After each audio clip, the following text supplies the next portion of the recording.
Welcome to British Fencing Learning Week 2025. This session is Coaching Neurodiversity CPD, which means that there is an opportunity to have a CPD certificate after this session, which we'll send you the forms for. I am joined by Daniel Mynott from the Change Foundation. Welcome, Daniel, and thank you for joining us. Daniel is an expert by experience and through his work as in coaching neurodiversity, and has been doing the neurodiverse fencing coaching for quite some time. I've okay, how do I get to the next page? This is awkward. That was a really nice intro, and then I ruined it. Cool. Okay. How to use Zoom? Obviously, I think we all know how to use Zoom, but the mute button is in the bottom left-hand corner. If you want to talk, unmute yourself there. Please don't share things that have been shared within the course directly. You can, respect everybody's anonymity. And usually we say, please leave your camera on and interact using chat. But obviously for this session, because of the recording, feel free to turn your camera off. If you do have a burning question whilst we're doing the presentation bits, type them in the chat box, and what we'll do is we'll review all questions at the end of the session once we finish the session. Yeah, I've already introduced stuff.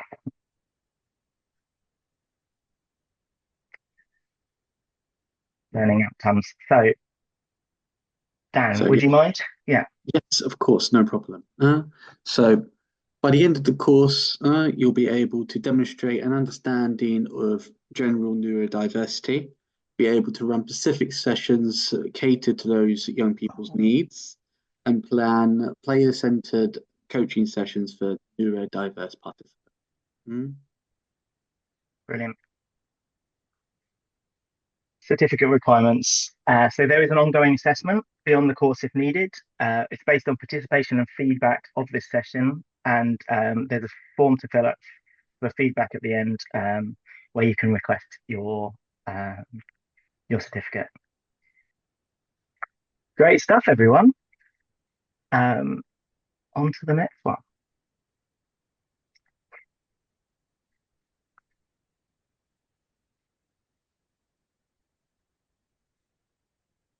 Fencing statistics. So, in fencing, our inclusion statistics aren't currently equal to wider society, but chuck in the chat what percentage of British fencing members you think identify as disabled right now, and what percentage of our current disabled members identify as neurodiverse.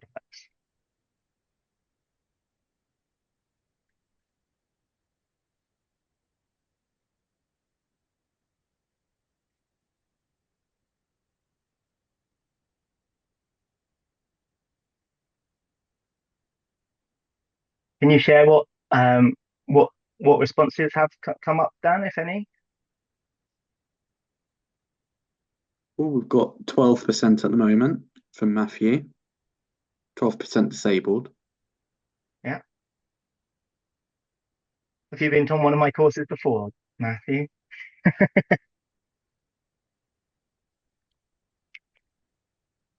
And same from Matthew as well, is 30% neurodiverse. Okay. Would it help people to know that the current disability statistics for the population are 20%, well, roughly 20 to 25% disabled people, depending on which part of the UK you're based in. And in general, in wider society, they say that 15% of the population in general are disabled. Any more stats come in? So yeah, so Ev's put 22 and 60. Okay, great. So our it's 12% British fencing data right now. Well done, Matthew. Top points. And 28% of those disabled members identify as neurodiverse. Now, I think we can all agree that those percentages are slightly off of our personal experience, but that's what happens with self-identification. Next, So we're gonna so yeah, we're gonna move on to a little activity. So we're gonna go into breakout rooms, and we're gonna tackle why neurodiverse inclusion matters.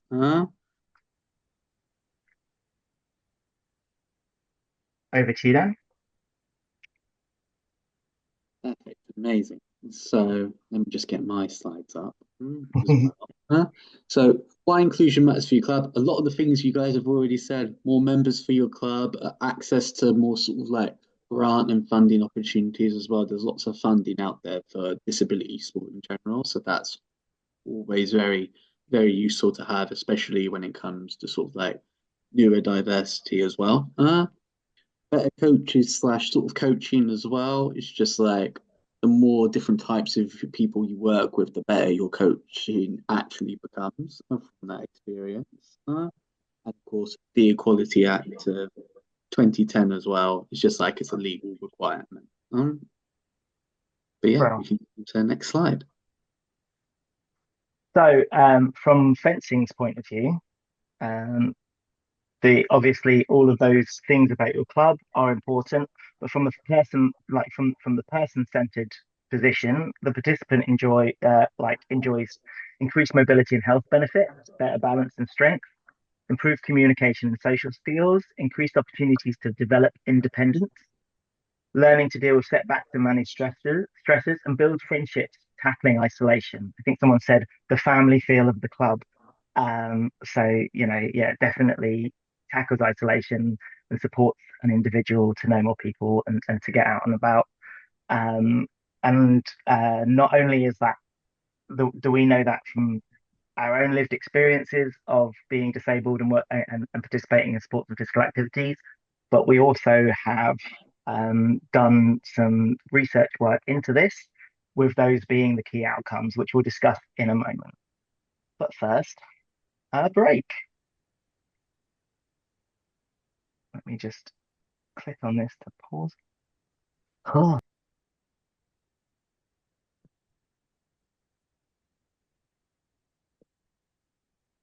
ASD pilot, Perfect, amazing. So that is myself. So back in, I forgot when it was now.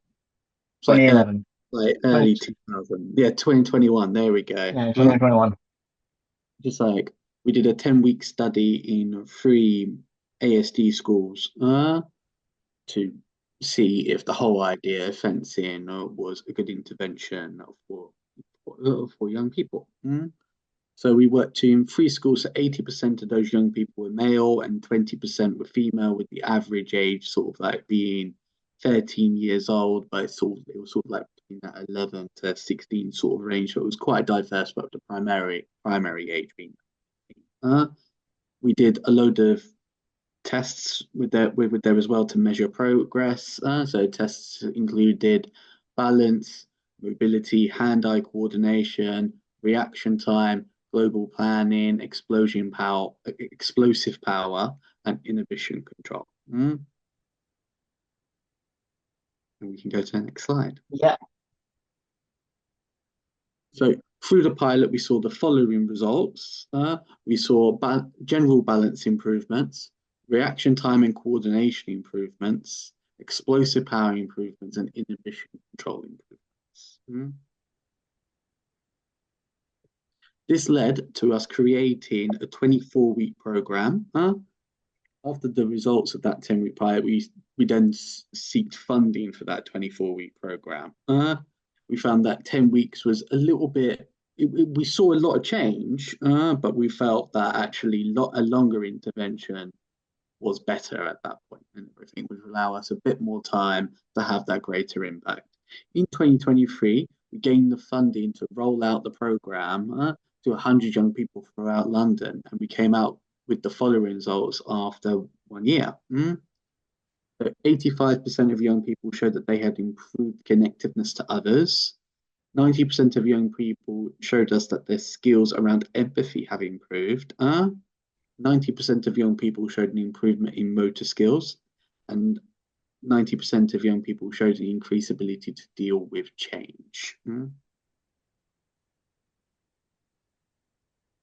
So we've been talking about neurodiversity. This is the coaching neurodiversity course, but we haven't really defined what neurodiversity is. There's a lot of big spectrum um, words for different forms of neurodiversity. These are just some of them.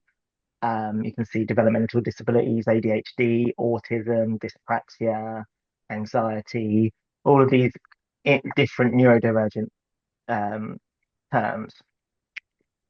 Neurodiversity itself is a catch-all term for the expression of difference in thinking and processing that many individuals with a number of different diagnoses or lived experience may express.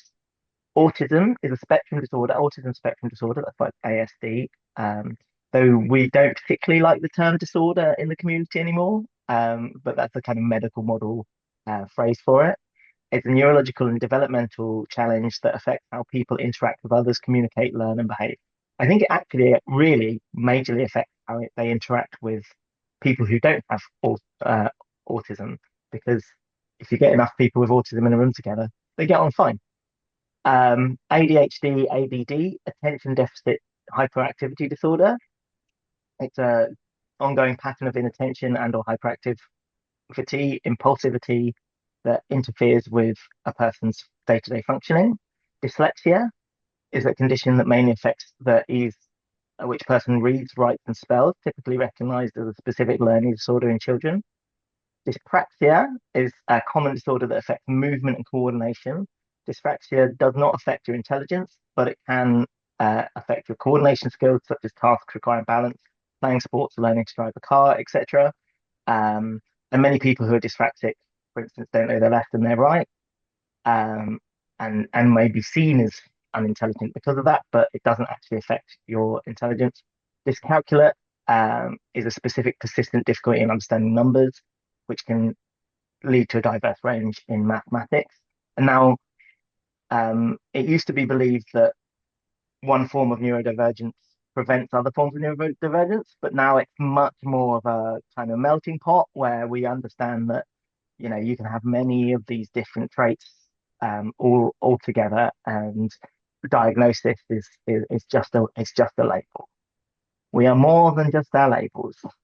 Um, Labels tell us a lot about a participant because they can give us a heads up as to where they might interact and the ways in which they might interact. But they're also a trap that we could fall into in terms of generalizing a person based on their impairment or their label and their condition. So it's really important to recognize that they can be also the good and the bad of the neurodivergent world, in that because they're spectrum conditions and not everyone um, displays the same characteristics or activities, we can come to a person with an assumption about how they're going to react and act, and that assumption will be very quickly proved wrong. So we need to always work on treating individuals as individuals. Use that label to get a kind of a heads up, but then interact with that individual as an individual and understand them specifically, rather than just making the assumption that they're not going to be able to do X, Y, and Z because of their label. Yeah, we may think people are all the same, but no one is all the same.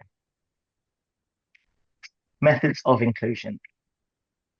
Now, some of you might have seen this in other coaching and inclusion training, but it's always good to go back over it. This is the step and aim models of inclusion. They're very common ways to look at inclusion these days, in very academic ways, but they do help us a lot in opening our minds to how to include different participants in different activities. So the activity inclusion model talks about different ways in which you can set up a class.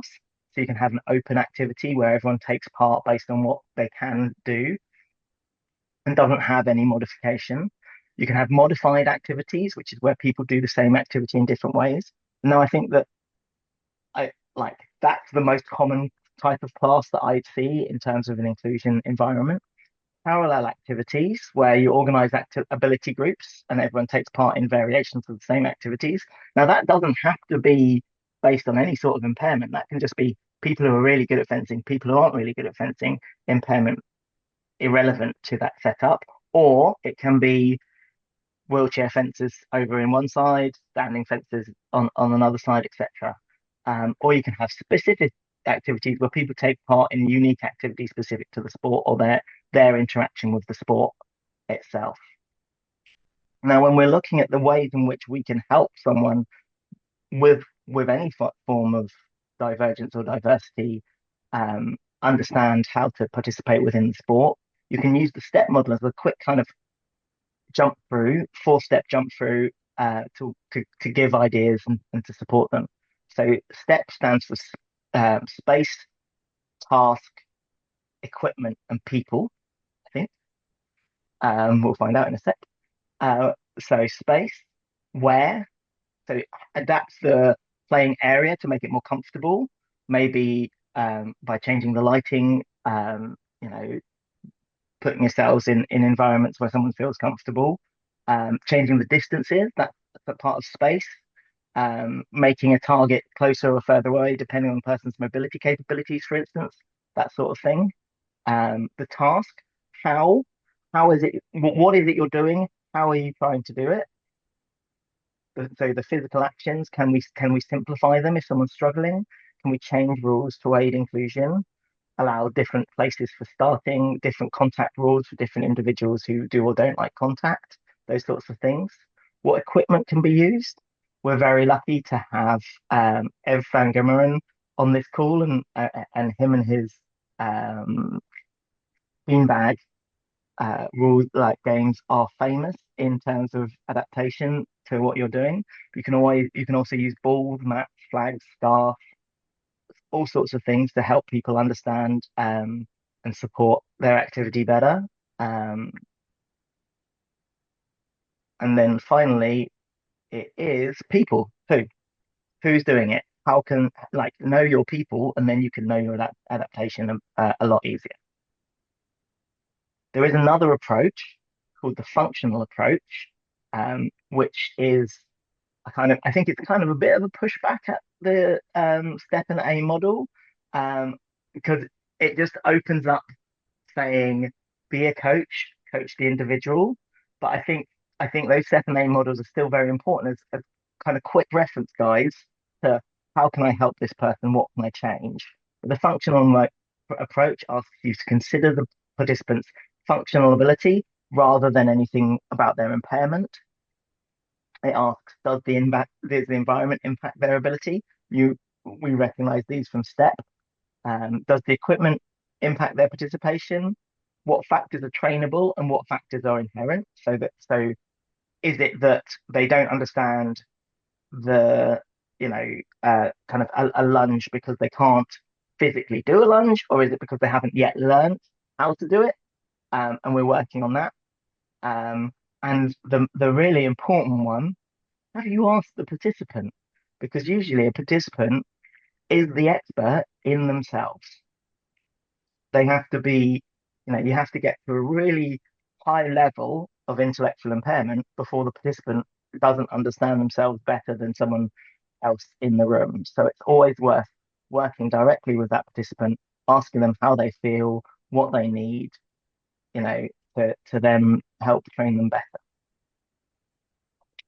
Now, good coaches currently already adapt their activities.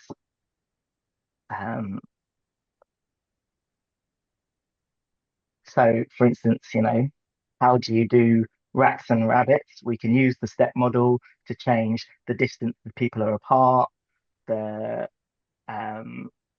what it is you're connecting with, whether if someone doesn't want to be if someone doesn't want to be touched, then are you throwing a ball maybe instead of touching them physically? Those sorts of things. You can currently adapt those sorts of things. One of the ones that I think coaches overlook when they say, "Oh, I don't adapt, I can't adapt, I don't do changes." Well, how many left-handed people or right-handed people do you have in a class when you're fencing? Obviously, you're not going to make all of those left-handed people fence right-handed. So you've clearly adapted outside of your lived experience if you are a right-handed coach, and are doing so on a regular basis. And what we're asking here is, hey, open your mind a little bit and expand that adaptation to bring in more people. Explaining something in multiple ways to get the message across. How many times as a coach have you said the same thing 2 or 3 times, and then another coach has said what you feel is the same thing, but they said it just slightly differently, and suddenly, boom, it catches in your participant's brain. So try if you're finding that the message is not getting across, how can you change the way in which you present that message? Could you write it down? Could you draw a picture? Could you show a video? These sorts of things can you help the participant adapt. Um, Change the drill. You already change your drills depending on the number of participants there. I imagine most of you, if you're not writing class plans very detailed, which all coaches really should be doing, but most of us don't. Yeah, exactly. What's the class plan? Um, so you'll adapt on the fly depending on how the class is going, if it's too hot, etc. So these are things you're already doing. What we're asking you is to just do it in a kind of wider, more inclusive fashion. And obviously, there's also adjusted rules for youth sport that often Dan. With neurodiversity, we have specific challenges that we face. One of those is hypermobility into relation to grips. I'll take myself as an example of someone that's neurodiverse. If I'm holding like a glass in my hand or something, if I'm holding it for too long, I'm gonna drop it because my grip just sort of like loosens and then it's on the floor and it's smashed. It's the same sort of thing when it comes to the grip of the foil as well. Challenging behaviors, and that's not because they're challenging themselves, it's because they're trying to find a way to communicate, and because they can't communicate the way they want to, it comes up as challenging behavior. Keeping the helmet on is a major challenge, just because of sort of like even like a feeling sort of like your own breath sort of thing as well, and having it so close to your face is a very specific challenge. Wearing other gear, and the word that I can never say, so I'm not going to say it. Lame. Yeah, that one. It's a specific challenge. It's just putting additional gear on. Authority resistant behavior. So that's very much also in line with the challenging behavior as well. Is sometimes it's a lack of that ability to be able to communicate. Auditory processing challenges, so stuff like, and this also links to sort of like sensory overload as well, and everything with too much sort of like going on at the same time, sort of thing. Balancing coordination difficulties as well. I've had some young people who can't really walk in a straight line here. It takes actually quite a while for them to go forwards and backwards in a straight line. Eye contact aversion. We all know with fencing that if you're not looking at your opponent, you've kind of lost. So we find that a specific challenge to try and get them to keep that eye contact. And also social interaction difficulties as well, especially when you have a group of neurodiverse young people together who don't like to socially interact, and then you're trying to get them to socially interact with each other, which is why fencing works so well, because it's very much on that, you can build on that one-on-one level instead of that group interaction. So we have another activity. So we are going to go out into breakout rooms again into two groups, and we're just going to tackle the question, how might you adapt for neurodiverse participants? So what changes would you make to what you're currently doing for neurodiverse participants? We're going to go out into breakout rooms. Nice. Huh, break time. Do we need one? Is do we need one, Dan? I'm gonna. This is you, Dan. Okay. So I just have some examples of situations that we've come up with during fencing for change in general, just some examples of situations you could potentially face. So one of those is one of the participants we worked with basically had sort of like a complete breakdown in themselves in session which involved a lot of anger and then escalated to them actually just breaking their equipment completely. That happened in one of our sessions. We had struggles from participants with keeping their mask on actually during combat. So some would just sort of whack it off sort of thing, actually why they were fencing. So those were some very specific challenges we had. Um, emails that sort of like are a bit sort of like blunt and or responses that are sort of like feel very sort of like dismissive as well. It's just like we've had, especially when we've been working with schools in general, where they've sort of like been completely against the idea because it's sort of like it's a sport that's not really known to them, sort of thing, and they think that they can't go ahead and do it and everything.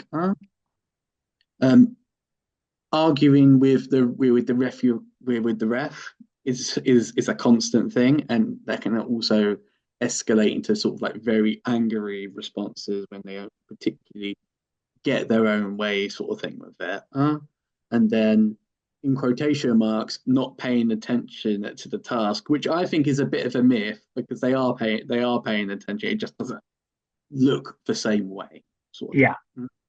yeah, it doesn't feel like they're paying attention because they're also stimming or, doing something else. But yeah, I agree with you on that one. So some activities that you might be able to do with the neurodiverse participants, Daniel. Perfect. So play more sort of like well-known games and activities while using fencing gear. One of the things we did, we actually played a game of cricket while in fencing gear and everything, just to try and get them used to it about bringing the fencing in first. Using foam or plastic weapons to reduce risk for participants learning the basics and to get comfortable with surroundings. And Ev's favorite, using activities with beanbags and other sort of like non-weapon items, fencing steps and body positions.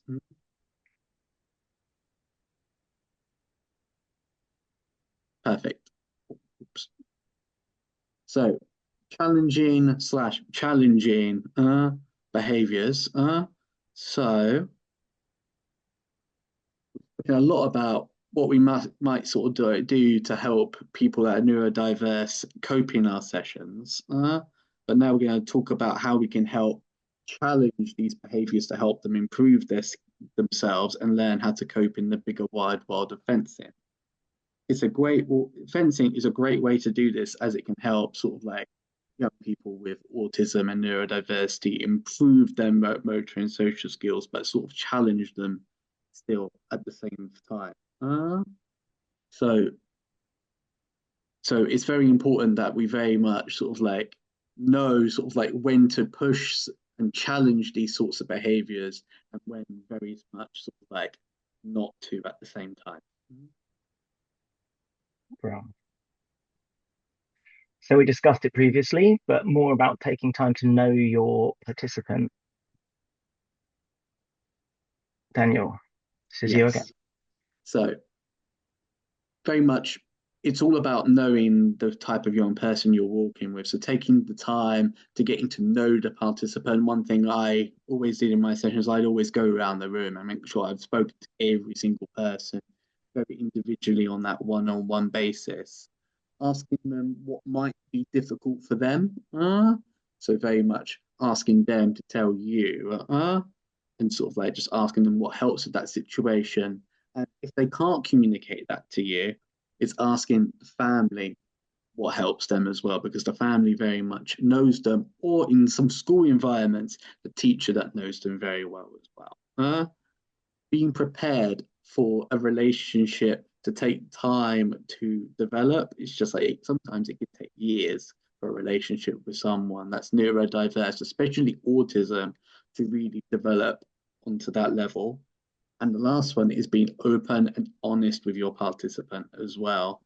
Don't go around making sort of like false promises that you can't necessarily keep, because I guarantee that they will remember it.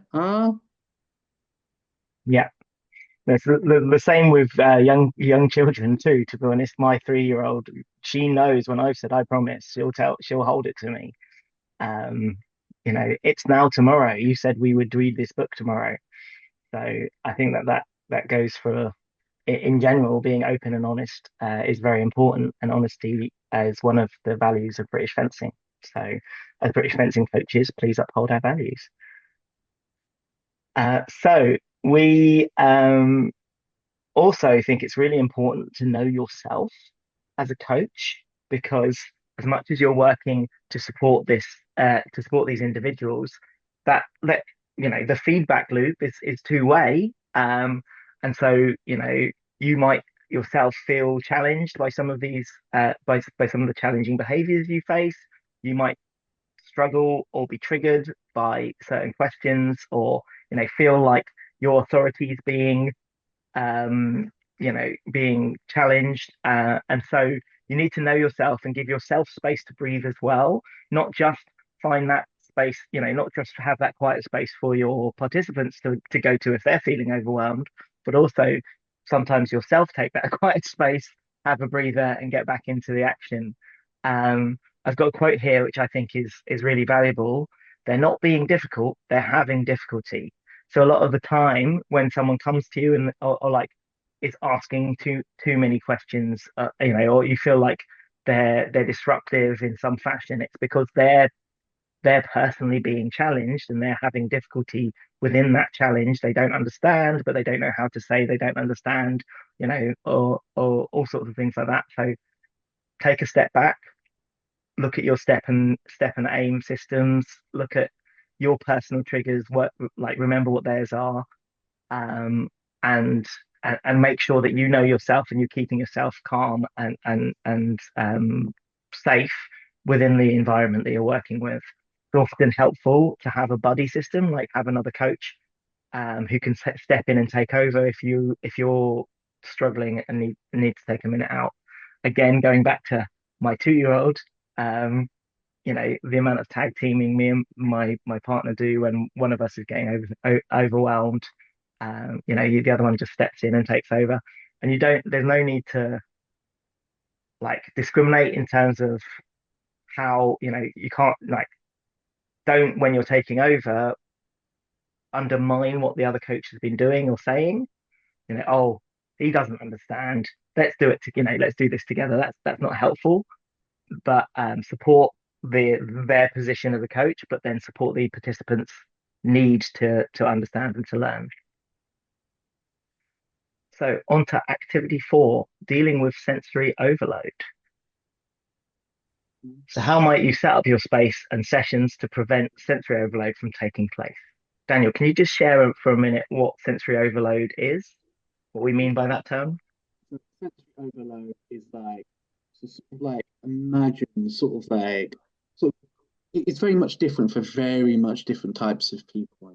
So it can come up in different sort of ways. It's basically an overload of your senses and everything. It's like, imagine everybody's talking to you at once, sort of thing, and everything, getting information from all different points of view and everything. Or imagine you're working on, to make it a bit more relatable, 20 spreadsheets at once, and it's all a bit too much, and you've just sort of like had enough of it. That's basically what sensory overload is when it's all become a little bit sort of like too much to sort of like cope with in general. So that's what sensory overload.